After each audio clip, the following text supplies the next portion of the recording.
অহা 4 তাৰিখে আমাৰ লখিমপুৰত কেবিনেট আছে সেই কেবিনেটৰ দিনা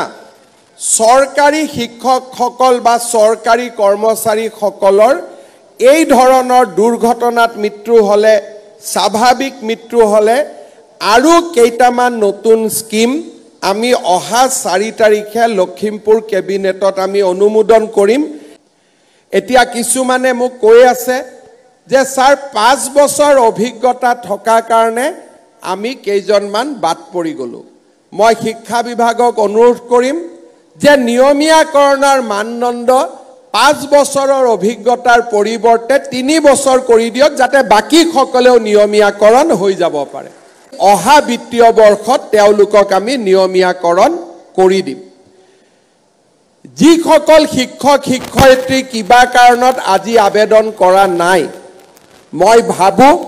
যে অহা কালিৰ পৰা আপোনালোকৰ যিটো মৰ্যাদা হ'ব জীৱনৰ প্ৰতি যি নিৰাপত্তা আহিব এই সকলোবোৰ দিশ বিবেচনা কৰি তেওঁলোকে যদি পুনৰ আবেদন কৰিব খোজে তেওঁলোককো আমি আবেদনৰ পথ মুকলি কৰি ৰাখিম যাতে তেওঁলোকে দ্বিতীয়বাৰৰ বাবে আকৌ এবাৰ নিজৰ জীৱনক লৈ চিন্তা কৰিব পাৰে বিশেষকৈ চৰ অঞ্চলত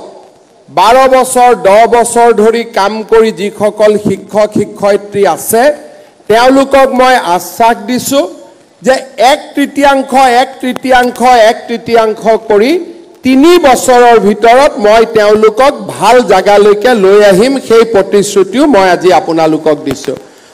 আৰু অহা বছৰৰ ভিতৰত নতুনকৈ আৰু 50,000 চৰকাৰী চাকৰি দিয়াৰ প্ৰচেষ্টাত আমি অৱতীৰ্ণ হ'ম শিক্ষা বিভাগ আৰক্ষী বিভাগ এডিআৰই এই ধৰণে আমি আৰু নতুনকৈ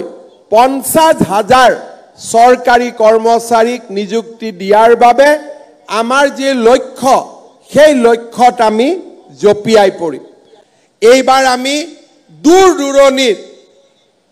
বিদ্যালয়সমূহত কাম কৰিবলৈ ইচ্ছুক প্ৰাৰ্থীসকলক আমি এটা সিদ্ধান্ত লৈছো যে আমি অতিৰিক্তকৈ কিছু নম্বৰ দিম যাতে তেওঁলোকে প্ৰথমতে প্ৰত্যাহ্বানক চিহ্নিত কৰি প্ৰত্যাহ্বান গ্ৰহণ কৰিব পাৰিম বুলিয়ে তেওঁলোকে যাতে সেই অঞ্চলবিলাকত যাবৰ বাবে আবেদন কৰে আমি শিক্ষা বিভাগত নিৰন্তৰ কাম কৰি গৈ থাকিম আৰু মই বিশ্বাস কৰোঁ 2012-13 চনত আমি আৰম্ভ কৰা এই সুন্দৰ সোণোৱালী যাত্ৰাই আমাক ইস্পিত লক্ষ্যলৈ লৈ যাব